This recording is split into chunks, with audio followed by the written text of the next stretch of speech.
tardes, queridas amigas, queridas hermanas, en esta nueva oportunidad de encontrarnos y abrir la palabra de Dios, pensando en que si bien estamos cada una en nuestras casas, la iglesia no está encerrada, el Señor no está encerrado y Él nos va a seguir hablando, y poder escuchar su voz es lo más maravilloso.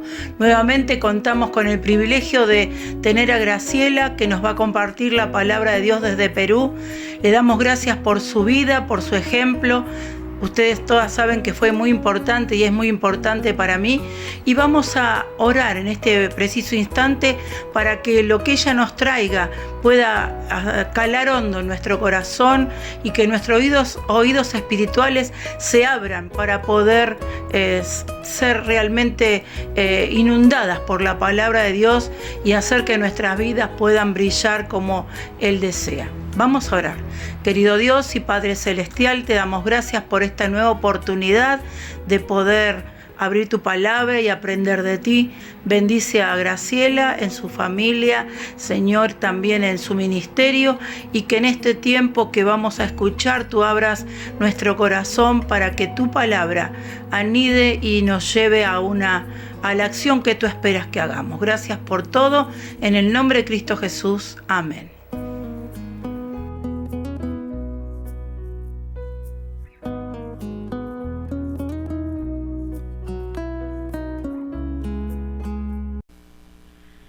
Hola hermanas, ¿cómo están? Bienvenidas a este ratito en el que vamos a aprender algo más de la palabra de Dios, y como les conté la semana pasada, vamos a seguir profundizando en este tema de el calzado del Evangelio de la Paz. Y es increíble cómo de una sola pieza de la armadura podemos sacar un montón de cosas cuando comenzamos a ver cuántas veces Dios nos habla de la paz y de estar firmes, parados, batallando, buscando la unidad. Así que bueno, hoy vamos a aprender algo más sobre este calzado.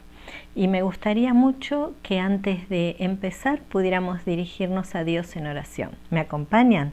Oremos. Señor, te doy muchas gracias por este día y gracias por haberme permitido estudiar, Señor, esta parte tan hermosa de la armadura del cristiano. Gracias, Señor, porque puedo compartirla ahora con mis hermanas y amigas, y te ruego que ellas también, Señor, puedan apropiarse de esta verdad y puedan tener esa paz que sobrepasa todo entendimiento para poder alcanzar la victoria, Señor, en sus vidas cristianas. Gracias, Señor, por tu amor. Te doy en este día, en el nombre de Jesús. Amén. Bueno, me gustaría entonces que empecemos a compartir. El pasaje de hoy es en Efesios 4, del 1 al 6. Y yo lo voy a leer y ustedes me siguen, ¿ok? Bueno, entonces Efesios capítulo 4, versículo 1 al 6. Dice así la palabra de Dios. Yo pues, preso en el Señor, os ruego que andéis como es digno de la vocación con que fuisteis llamados, con toda humildad y mansedumbre, soportándoos con paciencia los unos a los otros en amor, solícitos en guardar la unidad del Espíritu en el vínculo de la paz, un cuerpo y un espíritu como fuisteis también llamados en una misma esperanza de vuestra vocación, un Señor, una fe, un bautismo, un Dios y Padre de todos, el cual es sobre todos y por todos y en todos. Bueno, un pasaje cortito, pero van a ver cómo hay muchas cosas acá para tener en cuenta. Este comienzo del capítulo 4, donde Pablo dice yo pues, esa palabrita pues es como un puente que une los 3 primeros capítulos de Efesios con los 3 capítulos siguientes. Y Pablo estuvo hablando en los 3 primeros capítulos sobre las riquezas de la vida cristiana para un creyente, ¿ok? Las riquezas que tenemos en Cristo Jesús, todo lo que Dios ha hecho por nosotros, todo lo que Él tiene para nosotros, ¿verdad? Todo lo que ha hecho en Cristo. Esos 3 capítulos están llenos de todo lo ricos que somos y que muchas veces no sabemos. Así que Pablo vino describiendo esas riquezas, las riquezas espirituales que tenemos en Cristo Jesús. Por ejemplo, veamos el capítulo 2, para ver algunas, ¿no? En el versículo 4, bueno, el capítulo 2 empieza diciendo que antes estábamos muertos en nuestros delitos y pecados, ¿verdad? No teníamos nada bueno en nuestra vida, andábamos conforme a lo que el diablo quería que hiciéramos, así que éramos hijos de desobediencia, dice el versículo 2, y después hijos de ira, ¿no? Lo mismo que cualquier otra persona. Y en el versículo 4 dice, pero Dios, que es rico en misericordia, por su gran amor con que nos amó, ahí ya hay una riqueza mencionada, aun estando nosotros muertos en pecados, nos dio vida juntamente con Cristo. Por gracia sois salvos. Esto es un versículo maravilloso, ¿no? Y juntamente con Él nos resucitó y asimismo nos hizo sentar en los lugares celestiales con Cristo Jesús para mostrar en los siglos venideros las abundantes riquezas de su gracia en su bondad para con nosotros en Cristo Jesús. Y después está el famoso versículo, porque por gracia sois salvos por medio de la fe. Y podríamos seguir leyendo y acumulando riquezas que tenemos en Cristo. Entonces, tenemos un montón de cosas, como que Pablo acá nos ubica, nos sienta para instruirnos. Estamos bien sentados en los lugares celestiales, dice el versículo 6. Estamos sentados en los lugares celestiales, tenemos una posición eterna que nadie nos puede quitar. Por gracia, porque no es porque nos merezcamos eso, es un regalo de Dios, así que somos ricos en esa abundancia de la salvación que tenemos en Jesús. Así que por medio de todas esas cosas, Pablo quiere que nos aseguremos, que estemos seguros de lo que tenemos en Cristo. Y ahora, en el capítulo 4, dice, bueno, yo pues, o sea, por todas esas cosas que tenemos en Cristo Jesús, por todo lo que les mencioné, me tomé 3 capítulos para explicarles todo lo que tenemos en Cristo. Yo pues, preso en el Señor, eso es algo que me encanta porque Pablo estaba orgulloso de sus prisiones. También en el capítulo 3, versículo 1 dice, por esta causa yo, Pablo, prisionero de Cristo. Pablo no era prisionero de César, Pablo era prisionero de Cristo porque estaba seguro que Dios lo tenía ahí con un propósito, con un plan que él quería llevar a cabo. Presos estaban los soldados que se encadenaban a Pablo para cuidarlo y tenían que aguantar a Pablo todo el día predicándoles, ¿no? Es más, la armadura del capítulo 6 está inspirada en el soldado que él tenía todo el día al lado suyo.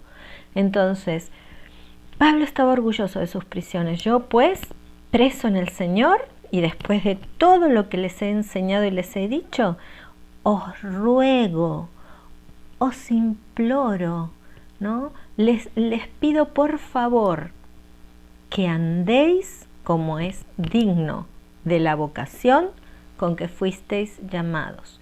Este es un versículo muy conocido y a veces lo recitamos de memoria. Ahora, me encanta porque acá empieza a decir, bueno, ahora que ya saben, estábamos sentados, escuchando, viendo todas las riquezas que tenemos en Cristo, firmes, estables, sentados. Ahora debemos andar. Ahora debemos andar, ahora debemos caminar. Muchas veces en las iglesias se comete un error y se hace al revés.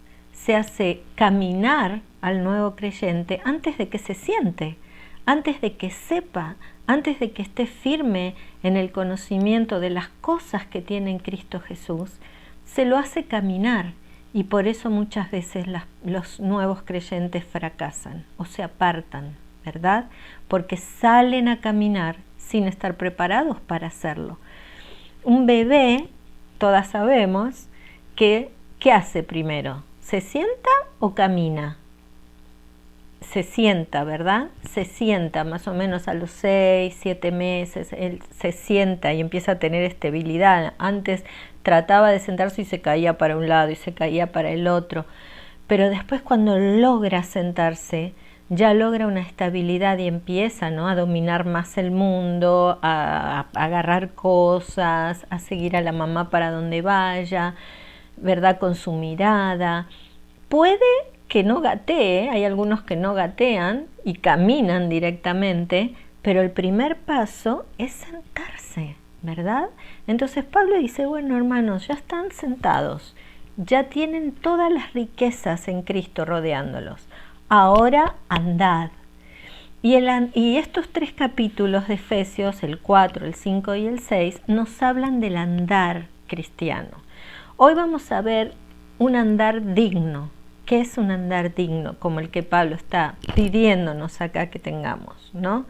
Ahora, fíjense, en primer lugar es una exhortación general, porque nos dice a todos que de acuerdo a todas esas riquezas, os ruego por favor que anden como es digno de la vocación con que fueron llamados. Bueno, ¿cuál es esta vocación? ¿Cuál es? Bueno, ahora vamos a ir viendo cuál es la vocación. Pero ¿saben? El problema, Mahatma Gandhi, ¿no? Yo leí en la secundaria, me hicieron leer muchos libros de Mahatma Gandhi, biografías, así que tenía un pleno conocimiento de quién era, un hombre realmente humanamente admirable. Él decía que él admiraba a Jesús, ¿no? Y que consideraba que era el hombre más grande que había caminado sobre la tierra. Pero el problema del cristianismo, decía Mahatma Gandhi, son los cristianos, que no viven de acuerdo a las enseñanzas de Jesús. Entonces nuestro modelo es vivir como Él, ¿verdad? Como el Señor. Entonces, ¿cuál es esa vocación? Bueno, la vocación es vivir de acuerdo al Evangelio, vivir de acuerdo a esas riquezas que tenemos en Cristo, y también vivir de acuerdo a la gloria de Dios. Dice que en nosotros ha de manifestarse, lo que leímos antes, ¿no? Somos herederos del Rey, somos hijos del Rey. Y muchas veces andamos como por dioseros, ¿no?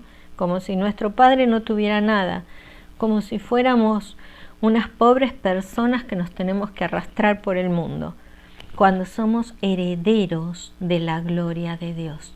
Cuando nos vayamos de este mundo, no nos vamos a poder llevar nada, nada. No nos llevaremos nada, ¿verdad? Cuando murió mi hijo, y disculpen que mencione esto, pero es lo que a mí más me llega de cerca, él no se pudo llevar nada, ¿no? Ni su guitarra, que amaba tanto. Si se la hubiéramos puesto aún en el cajón, no se la hubiera podido llevar, porque él ya no estaba ahí, ¿verdad? Sus amigos, los amigos que él tenía, que eran muchos, cuando lo fuimos a enterrar en el cementerio al lado del Instituto Bíblico en Buenos Aires, y empezaron a bajar el cajón, yo a ese momento le tenía mucho miedo, ¿no? Porque es algo bien feo eso, que lo metan ahí abajo en la tierra. Pero todos sus amigos le empezaron a tirar fotos que tenían con él de sus locuras, sus sketches, sus caras, sus chistes. Así que todos nos empezamos a reír, ¿no? Todos nos empezamos a reír. Pero esas fotos quedaron ahí. Ale no se las podía llevar. No nos vamos a poder llevar nada, nada. Así que tenemos que pensar muy bien en qué estamos invirtiendo nuestras vidas, ¿no? ¿Qué estamos acumulando en este mundo? Si no nos vamos a llevar nada. Todo va a quedar aquí, pero allá vamos a ser herederos de la gloria de Dios. Entonces, realmente lo que tenemos que hacer ahora es vivir para esa gloria que vamos a tener eternamente, ¿verdad? Para que produzca intereses en el cielo. Entonces, tenemos que vivir de acuerdo a nuestra vocación. En segundo lugar, es aquí en el versículo 2 del capítulo 4, dice: con toda humildad y mansedumbre, soportándoos con paciencia los unos a los otros en amor. Y acá tenemos una exhortación al amor mutuo. La otra es una exhortación general, y esta también es general, ¿no? Pero ya implica el uno al otro, es algo más cercano, más personal, que seamos pacientes, soportándonos con toda humildad y mansedumbre. ¿Y qué es la humildad? Bueno, para decirlo en algo muy breve y fácil de entender, la humildad es todo lo opuesto al orgullo, ¿verdad? La mansedumbre es el control de la ira, ¿no? Y el enojo.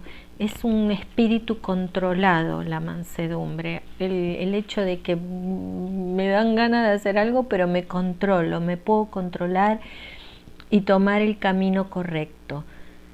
Esas cualidades de mansedumbre y humildad eran vistas en ese tiempo, y por los griegos también, y por los romanos, como cualidades bajas, ¿no? Como que eran cualidades de los esclavos, que los de debilidad. Los esclavos tenían que tenerlas para soportar y para aguantar las órdenes de sus amos y todo lo que los amos hacían con ellos, ¿no? Pero bueno, la cosa acá es que nosotros tenemos que ser humildes y mansos y tener paciencia, que es una gran virtud. Si vamos a Mateo 11:29, y si recuerdan este pasaje, el Señor habla de Él. Es el único versículo donde el Señor habla de sí mismo y se describe. Y Él dice: aprended de mí, que soy manso y humilde de corazón. Esas son las dos descripciones que el Señor hace de Él. Y realmente era así, Él lo era. Estaba leyendo en un libro que decía que Él tenía las cualidades que tiene que tener un buen maestro. Un maestro que sea humilde y manso para poder enseñar y soportar a sus discípulos. Y el Señor sí que lo era, ¿no? Vamos a ver el Salmo 25:9. Salmo, acá yo lo tengo marcadito. Salmo 25:9. Miren, dice: bueno y recto es Jehová, desde el 8. Bueno y recto es Jehová, por tanto Él enseñará a los pecadores el camino. Encaminará a los humildes por el juicio y enseñará a los mansos su carrera. Esos son los alumnos que Dios quiere tener, mansos y humildes. Dios no pierde el tiempo con personas orgullosas, porque realmente cuando nos ponemos orgullosos, lo menos que hacemos es escuchar. Entonces, aprended de mí, que soy manso y humilde de corazón. Y la paciencia es la cualidad que soporta los sufrimientos sin buscar venganza. Es aquella cualidad que tenía el Señor también, ¿no? Que dice que cuando le injuriaban, no maldecía, ¿verdad? Y cuando lo maltrataban, estaba callado y encomendaba la causa al que juzga justamente. ¿Recuerdan cuando el otro día estaba leyendo, ¿no? Cuando se acerca Judas en el momento de entregarlo y él le dice: hola amigo, ¿a qué vienes?, le dice el Señor. Y entonces Judas lo entrega y vienen los soldados a agarrarlo, y Pedro saca la espada y le saca la oreja al siervo del sumo sacerdote, y el Señor le dice: pero ¿qué haces? No hagas eso, y le repara la oreja al otro. Encima que lo iban a llevar preso, el Señor estaba sanando, haciendo milagros, ¿no? En beneficio de sus enemigos. Pero el Señor le dice: ¿qué piensas? ¿Que yo no podría llamar una legión de ángeles que Dios me mandaría y me librarían de esta situación? Pero no, porque es necesario que se cumplan las profecías. Él siempre iba de acuerdo al tiempo de Dios, a la voluntad de Dios. Y eso es por eso tenemos que tener paciencia también, porque los tiempos de Dios no son nuestros tiempos. Muchas veces queremos la justicia ya, ahora. Señor, ¿por qué te tardas? ¿Por qué no haces lo que te pido? ¿Por qué? ¿Por qué? Siempre le tratamos así. Pero una persona paciente es aquella que está de acuerdo con el calendario de Dios y sabe que algún día el Señor va a manifestar su justicia, va a hacer que todo sea como Él quiere que sea. Pero mientras tanto tenemos que esperar, perdonar, soportarnos unos a otros. Miren el versículo 32 en el capítulo 4. Desde el 31, quítense de vosotros toda amargura, enojo, ira, gritería y maledicencia y toda malicia. Antes sed benignos unos con otros, misericordiosos, perdonándoos unos a otros, como Dios también os perdonó a vosotros en Cristo. Mira, acá Pablo está diciendo, ¿te cuesta perdonar a tu hermano que te ha hecho daño, que te defraudó y nos indignamos como si nosotros nunca lo hubiéramos hecho y nos ponemos recontra mal? Recuerda que Dios todos los días te tiene que perdonar a ti de esa manera. Te perdona a cada rato, te perdona, ¿verdad? Y a cada momento. Así tenemos que perdonar nosotros y acordarnos de que fuimos perdonados, de que no nos merecemos nada, de que lo que tenemos es gracias a Él, ¿verdad? Entonces, tenemos que perdonar. Ahora, miren el versículo 3 y aquí vamos a tener una exhortación a la unidad. En el versículo 3 dice, solícitos en guardar la unidad del Espíritu en el vínculo de la paz. ¿Qué es un vínculo? Un eslabón, algo que une, ¿no? Un vínculo. Cuando decimos que las familias están unidas por el vínculo familiar, madre, hijo, padre, hijo, esposo, hermanos, son los vínculos familiares que nos unen y son los vínculos del amor también. Entonces, tenemos que buscar la unidad como cristianos en el vínculo ¿de qué? De la paz. Por eso tenemos los zapatos del Evangelio de la Paz y podemos andar en paz, en paciencia, en humildad, en amor. Cada paso que dan esos zapatos desparraman amor, paz, paciencia, humildad y van manteniendo la unidad, ¿ok?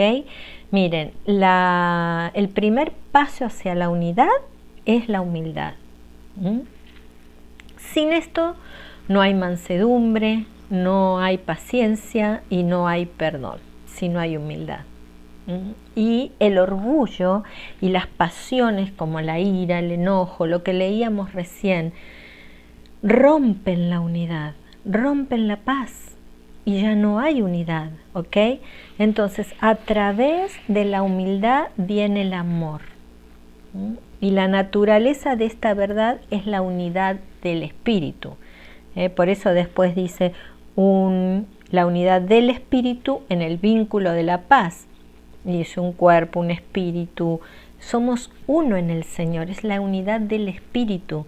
Y estas cosas es fruto del Espíritu Santo, es parte del fruto del Espíritu Santo, ¿verdad? La templanza, la mansedumbre, el amor, la paz, paciencia, benignidad, bondad, son todas las cosas que nos da el Señor a través del fruto del Espíritu Santo para que podamos convivir y perdonar y buscar la unidad. Esa es la tarea de un soldado que camina con estos zapatos de la paz, es que no se rompa ese vínculo, que no se rompan los eslabones de la cadena, de la unidad. Tenemos que buscar esa unidad. ¿Cómo la buscamos? Bueno, con paciencia, ¿no es cierto? Solícitos en guardarla. Si me equivoqué, solícita de ir a pedir perdón, solícita de estar buscando que no haya grietas en esa unidad. A veces rapidito nos enojamos y ya corto mano, corto fierro, ¿no? Entonces, no es así. Tenemos que buscarla, procurarla. Si el otro quiere pelear, yo no peleo. La blanda respuesta, dice Proverbios 15, quita la ira. Más la palabra áspera hace subir el furor. Si otros me odian, yo no. Si otros murmuran, yo no. Yo tengo que ser diferente. Pero entonces, ¿qué soy? ¿Una tonta? En vez de mansa, soy mensa, como dicen los mexicanos, ¿no? Allá decían así. No. El Señor no era menso, el Señor era un hombre perfecto, cabal, que tenía todas las virtudes, y una de las más grandes eran su humildad y su mansedumbre, que lo podían hacer controlarse y someterse a la voluntad de Dios. Entonces, somos diferentes todos, ¿no? Yo tengo una forma de ser, ustedes tienen otra, yo pienso de esta manera, ustedes de otra, pero todos debemos estar unidos, somos diferentes. Y en esas diferencias está la diversidad y los dones y el crecimiento, y vamos para adelante, pero unidos, unidos como soldados. En ese momento en la batalla los soldados se olvidaban de todas sus diferencias y se ponían, ¿no?, uno pegadito al otro y formaban como paredes para que el enemigo no tuviera la victoria. Buscaban la unidad porque en la unidad tenían fuerza. Entonces así es en nuestra vida y en la iglesia. Para que la iglesia prospere y crezca, debemos estar unidos y no darle lugar al diablo. No darle lugar al diablo que busca la desunión, que busca hacernos caer. Entonces, ven, solícitas en guardar la unidad del espíritu, ¿sí?, a través de la paz, en el vínculo de la paz. Entonces, ¿cómo tenemos que caminar este camino? Con humildad, con mansedumbre, con paciencia y con paz, solícitas en guardar la paz, porque el Señor hace eso con nosotros cada día. A veces somos muy duros con los demás, ¿sí? A veces saltamos como leche hervida, ¿no? Yo la primera, así que no es que critico a nadie. A mí me cuesta mucho no defenderme, porque es algo que está en mi naturaleza, ¿no? Cuando era chiquita, el almacenero de mi barrio le decía a mi mamá, porque yo hacía las compras, desde que tenía 6 años iba yo a hacer las compras, él le decía que me hiciera estudiar abogacía porque iba a ganar todos los casos que me dieran, ¿no? Entonces mi mamá se mataba de la risa. Pero es una naturaleza en mí, la defensa, ¿no? Entonces yo tengo que frenarme mucho a mí misma, trabajar en esas cosas. Cada uno sabe dónde le aprietan los zapatos, ¿no? Y debemos trabajar en esas cosas. Dios quiera que podamos calzarnos los zapatos de la paz. Y como decíamos el otro día, que no nos queden grandes los zapatos, que podamos depender del Señor, y que podamos ser mujeres que perdonan, mujeres que tienen paciencia, que aman a la otra persona. Muchas veces, hermanas, no es fácil amar, y no es fácil amar a los enemigos, pero tenemos que pensar que nosotros éramos enemigos. Lean el capítulo 2 de Efesios, estábamos muertos, éramos enemigos de Dios, y Dios nos amó, nos alcanzó con su amor. Y si Él nos pudo perdonar a nosotros, no teniendo realmente ninguna virtud y nada, nosotros debemos perdonar y debemos reclamar ese amor y pedirle al Señor que nos ayude a amar de esa manera. Aunque al principio no sienta nada, pero voy a buscar la paz, voy a perdonar y voy a estar en paz con el hermano y no peleando y batallando, porque eso no es lo que Dios quiere. La batalla es del Señor, hay que dejárselas a Él esas cosas, la venganza, ¿verdad?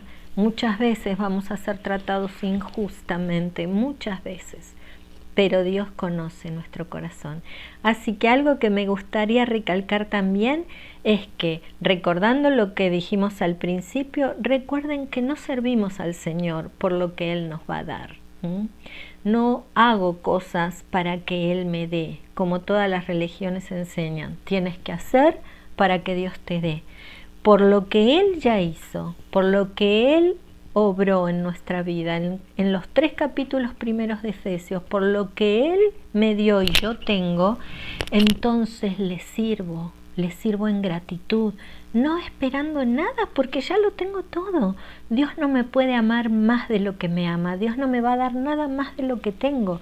Bendiciones, por supuesto, las recibimos todo el tiempo, pero muchas veces la obra de Dios no es fácil y la vida no es fácil, y tenemos que enfrentar cosas duras, cosas complicadas, tiempos difíciles de la historia.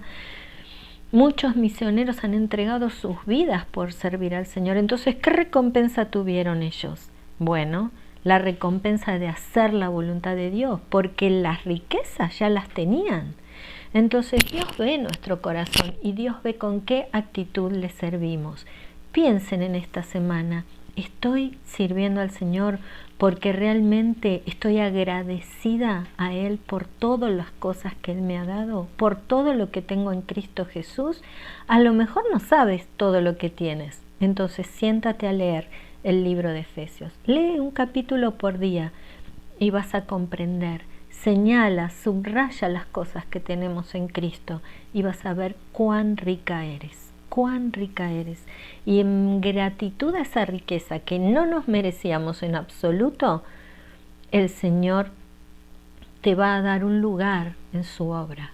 No porque seas muy eficiente, ni porque Él tenga algo más para darte, sino por amor, porque Él quiere que seamos parte de su plan. Así que vistámonos con estos calzados, con este calzado de la paz.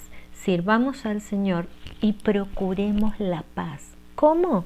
Con paciencia, con humildad, con mansedumbre, con amor, en el vínculo de la paz.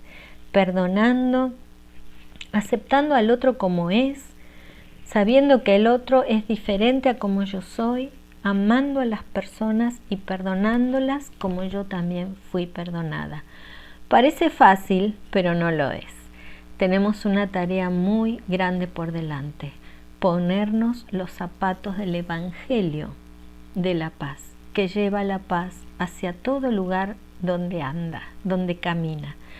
Os ruego, dice Pablo, que andéis, como es digno de la vocación con que fuisteis llamadas. Tenemos un gran desafío para esta semana, ¿no? Y para todo el resto de nuestra vida, de lo que nos queda todavía. Caminar como Dios quiere que caminemos. Bueno, les mando un abrazo grande, espero que esto sea de bendición para ustedes como lo es para mí, que estoy preparándolo y estudiándolo, que realmente es una gran bendición en mi vida. Las quiero mucho, les dejo un abrazo enorme. Hasta la semana que viene.